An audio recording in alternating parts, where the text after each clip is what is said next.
Ce vendredi 2 janvier, la Direction générale de la police nationale DGPN a présenté le bilan de la sécurisation des fêtes de fin d'année 2025. Avec plus de 7000 agents mobilisés à travers le pays, la DGPN rapporte 17 cas d'accidents de la circulation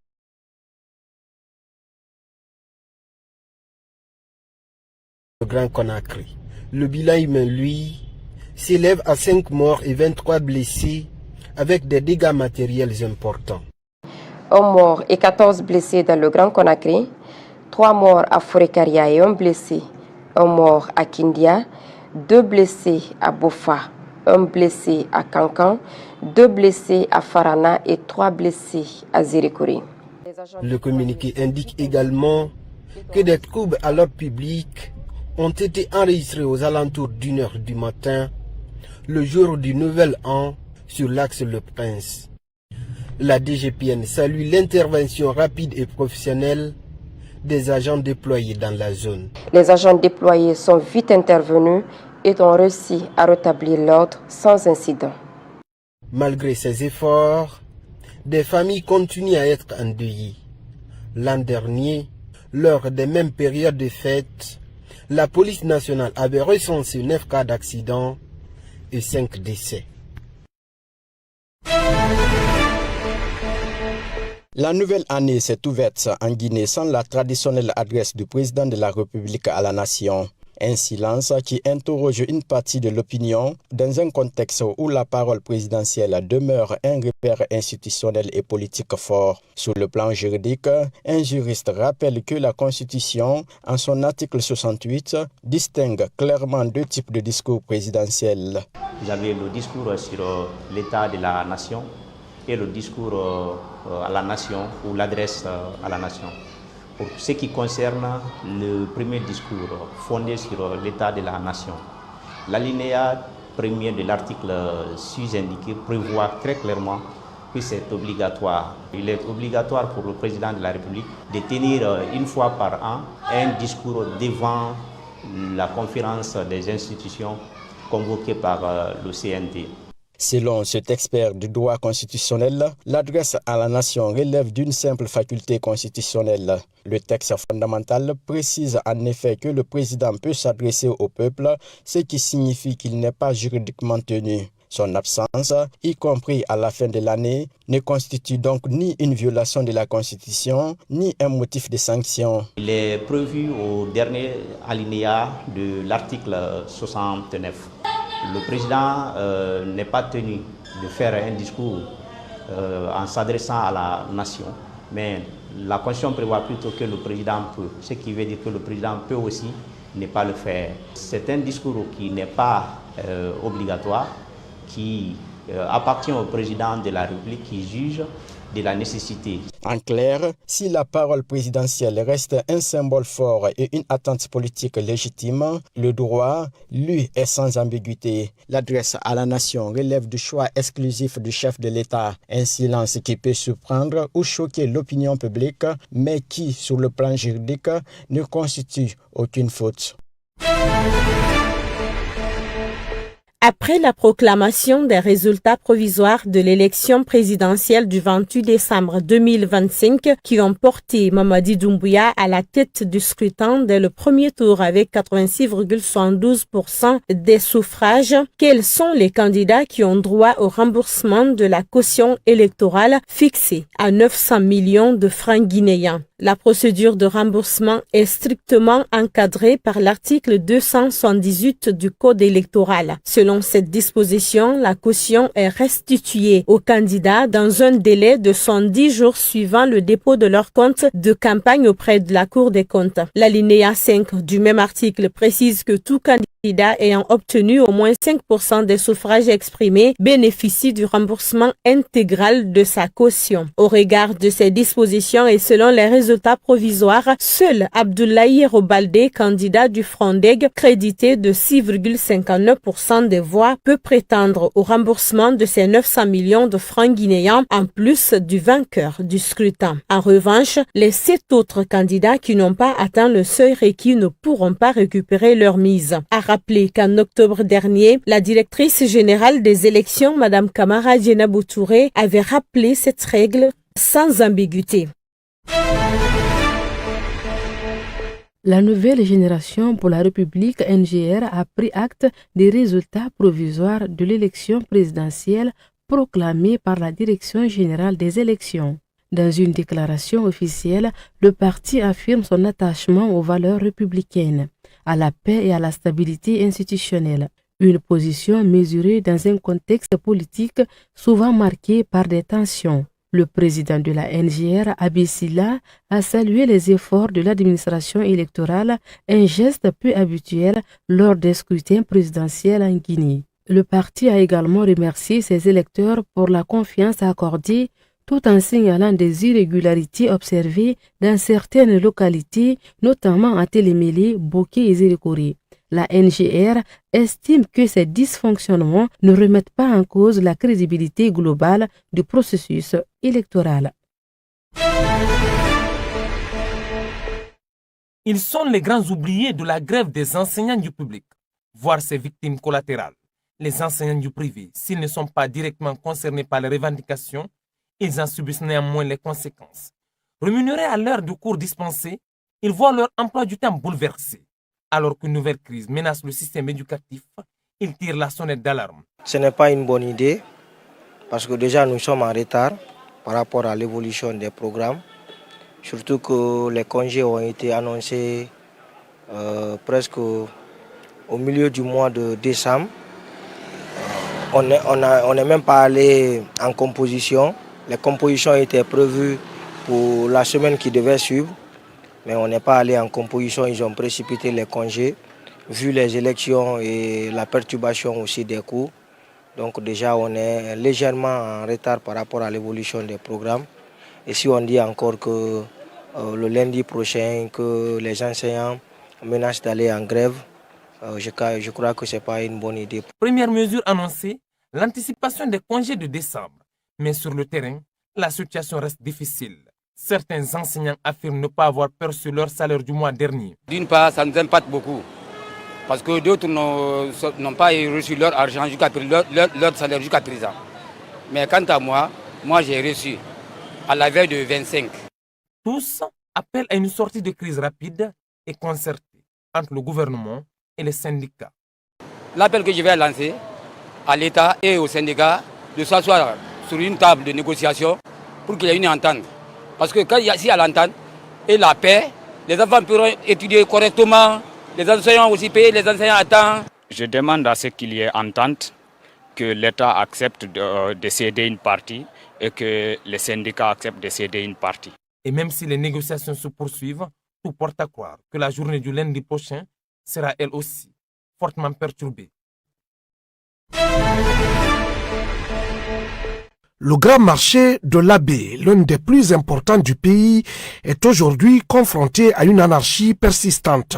Occupation de la chaussée, désordre dans l'installation des étals et fortes difficultés de circulation. Les usagers sont contraints de se frayer un passage au milieu de ces vendeurs, des motos et des véhicules au risque d'accident.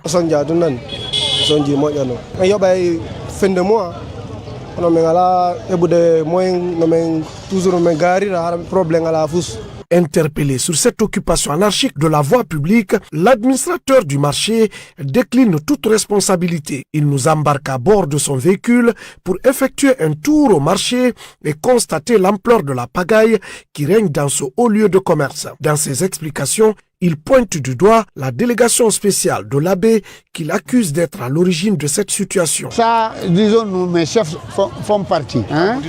Oui, mes chefs, par exemple, la délégation spéciale qui est responsable. À partir du 5 janvier, nous avons décidé vers le marché une délégation vers la commune pour leur dire qu'on en a marre de ces gens-là qui sont assis sur la route là et que rien ne marche dans le marché. Selon l'administrateur, des campagnes de déguerpissement sont régulièrement menées pour libérer la chaussée. Toutefois, affirme-t-il, des vendeurs reviennent systématiquement, parfois avec la complicité de certains agents de la commune. Nous sommes dans un débordement. Vous avez vu vous-même derrière moi. La population refuse de respecter les règles de l'art. C'est-à-dire la route là est mise là pour les véhicules et les motos et les piétons. Ce n'est pas pour la marchandise. Les places sont vides au grand marché là-bas, à l'intérieur. Ils sont sortis au dehors. Nous avons tenté d'obtenir la version des faits du président de la délégation spéciale de l'AB, mais nos démarches sont restées sans suite favorable. De leur côté, ces vendeurs reconnaissent être des dangers liés à l'occupation de la chaussée. Ils justifient néanmoins leur présence par la nécessité de gagner leur vie dans un contexte économique difficile.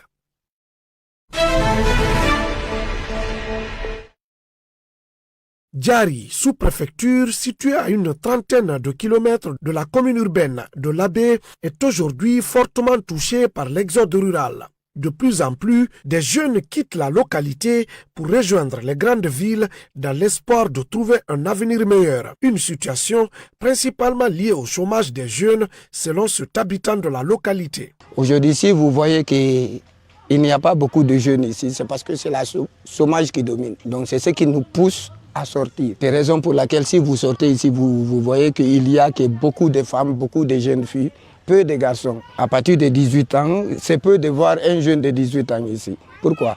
C'est le chômage. À cet exode rural, le manque criant d'infrastructures de base, pistes rurales impraticables, insuffisance d'électricité et difficulté d'accès à l'eau potable. Autant de problèmes qui poussent les populations de Diari, notamment des jeunes, à migrer vers Conakry ou d'autres centres urbains. Ce jeune rencontré déplore également l'état de dégradation avancé de cette maison des jeunes de Diari. Nous avons une maison de jeunes très dégradée, qui est tout près là. Très bien dégradée. Ouais, on peut dire qu'elle est équipée parce que quand nous avons des petites cérémonies, c'est là-bas que nous faisons. Même quand le ministre de la Jeunesse et le Balde est venu, c'est là-bas que nous l'avons accueilli. Mais ce n'est pas parce que c'est tellement fait. Ce qui est là, c'est ce qu'on peut utiliser. Les autorités locales reconnaissent l'ampleur du problème. Le président de la délégation spéciale souligne que le déficit routier demeure la principale préoccupation freinant le développement économique et social de la sous-préfecture. Vous demandez à quelqu'un qui a faim de vous dire quel repas il veut manger. C'est ça. Nous avons besoin d'un peu de tout.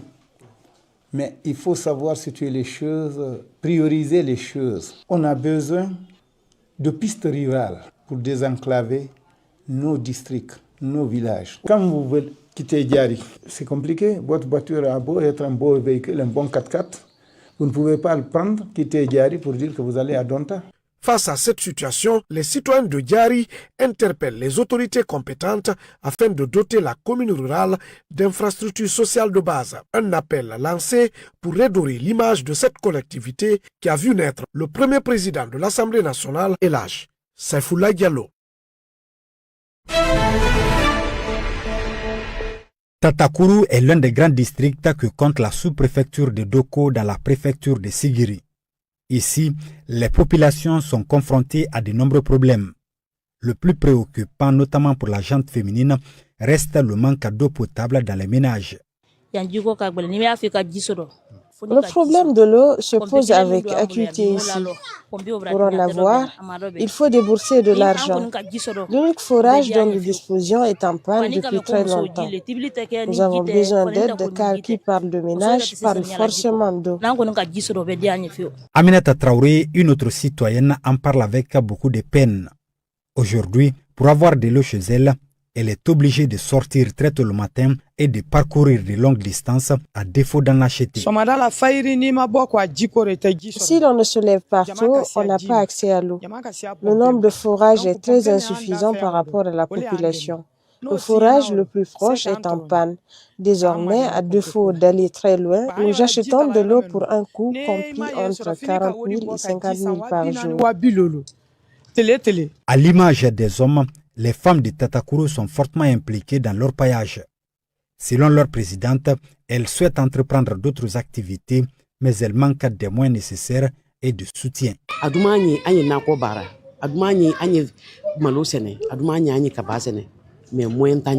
Nous souhaitons entreprendre dans l'agriculture et dans d'autres activités en dehors des mines, mais nous manquons de moyens. Les mines sont importantes, certes, mais tout le monde n'est pas orpailleur. Pour ma part, je dispose même d'un agrément pour les femmes de Tatakourou. Mais comment l'exploiter sans aucun soutien? En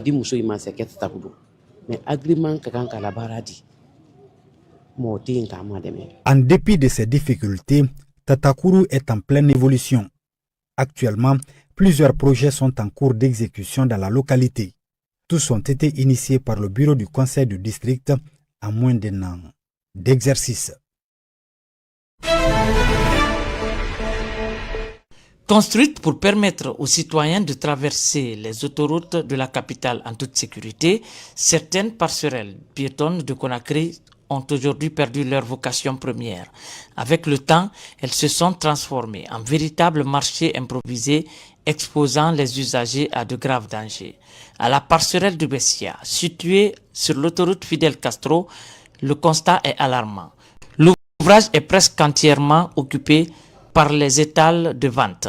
Fruits, légumes et autres produits de consommation sont exposés sur toute la longueur du pont, transformant cet espace destiné aux piétons à un marché suspendu au-dessus d'une circulation dense.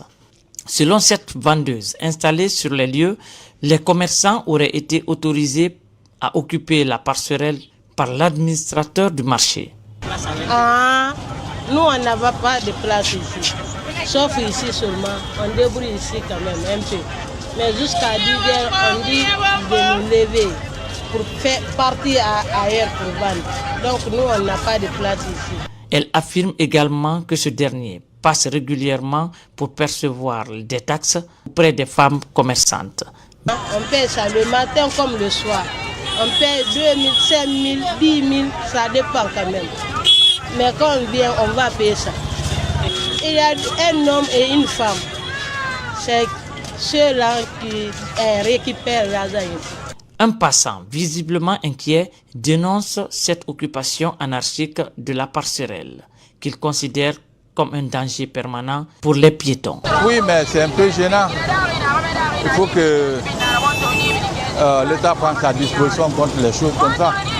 Parce que c'est gênant, même si tu es sur la moto, c'est pas facile de circuler, quoi. Bon, il y a les voleurs entre nous et c'est pas facile, quoi. Tu vois. Malgré cette dénonciation, ces citoyens se montrent toutefois compréhensifs envers les femmes commerçantes. C'est tout ce que je peux dire. Comme avec les femmes, eux aussi, c'est leur manière de se débrouiller. C'est pas maintenant, c'est la gouvernement qui doit nous séparer. Hein, entre la population et nos femmes, on ne peut pas faire autrement aussi. Tu vois, c'est à partir d'ici qu'ils se débrouillent. Donc, quand tu vois leur cas aussi, ça fait un peu pitié, quoi. La particularité de ce marché improvisé réside dans le fait que plusieurs femmes ont abandonné l'intérieur du marché officiel pour s'installer au bord de l'autoroute et sur la passerelle. Une situation qui empêche les piétons de traverser l'autoroute Fidel Castro en toute sécurité, les obligeant toutefois à descendre sur la chaussée au mépris des règles réglementaires de la sécurité routière. À la Fédération guinéenne de judo, l'année 2025 aura été riche en performances entre compétitions internationales et activités nationales. La discipline a enregistré des résultats encourageants. C'est pas moins de 28 médailles glanées. Et vous avez, en termes de répartition, 12 médailles d'or, 5 médailles d'argent et 11 médailles de bronze. C'est des compétitions tant en Afrique qu'à l'international. Sur le plan national, l'organisation du championnat dans le dernier trimestre de 2025, notamment au mois d'octobre, qui a regroupé 35 clubs venus un peu partout de la Guinée. Pour 2026, les ambitions sont encore plus élevées. La fédération vise non seulement à accroître sa moisson de médailles à l'international, mais aussi réussir l'organisation du premier Open de Conakry. Cet événement majeur ambitionne de faire de la capitale guinéenne un véritable carrefour international du judo. Le défi à relever pour la fédération, c'est d'organiser l'Open de Conakry en 2026, pour essayer en tout cas d'accueillir le monde, puisque l'Open c'est une ouverture, c'est ouvert à toutes les nationalités. Vous n'avez pas seulement que les pays africains, les Européens viennent, les Américains et voilà, les Canadiens un peu partout dans le monde peuvent venir. C'est une attraction pour le pays et ça vend l'image de marque de la Guinée. En reconnaissance de ses performances et de ses efforts constants, le judo guinéen figure parmi les 4 meilleures fédérations sportives lors du prix Nimba d'or spécial Transition décerné par l'Association nationale de la presse sportive Pathé Diallo le 21 septembre 2025.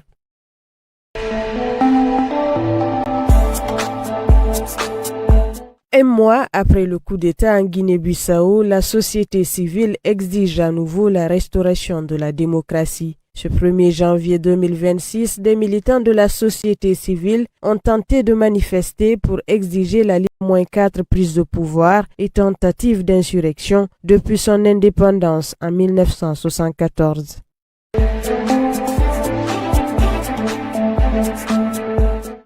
Le nombre de migrants entrés au Royaume-Uni à bord d'embarcations de fortune parties des côtes françaises a de nouveau augmenté en 2025. Selon le ministère britannique de l'Intérieur, 41 472 personnes ont traversé la Manche cette année-là. Il s'agit du deuxième niveau le plus élevé jamais enregistré après le record de 2022. Cette hausse intervient malgré l'accord migratoire très contesté conclu entre Londres et Paris, critiqué par plusieurs organisations de défense des droits humains. Signé l'été dernier, cet accord prévoit le renvoi vers la France des migrants arrivés au Royaume-Uni par petite embarcation en échange de l'accueil par Londres dans le cadre d'une voie d'admission légale de migrants présents sur le territoire français. Les mécanismes qui, selon les ONG, ne dissuadent pas les candidats à l'immigration clandestine. À ce stade, l'accord a conduit au retour forcé vers la France de 153 personnes et à l'admission au Royaume-Uni de 134 migrants, d'après les chiffres communiqués mercredi par le Home Office.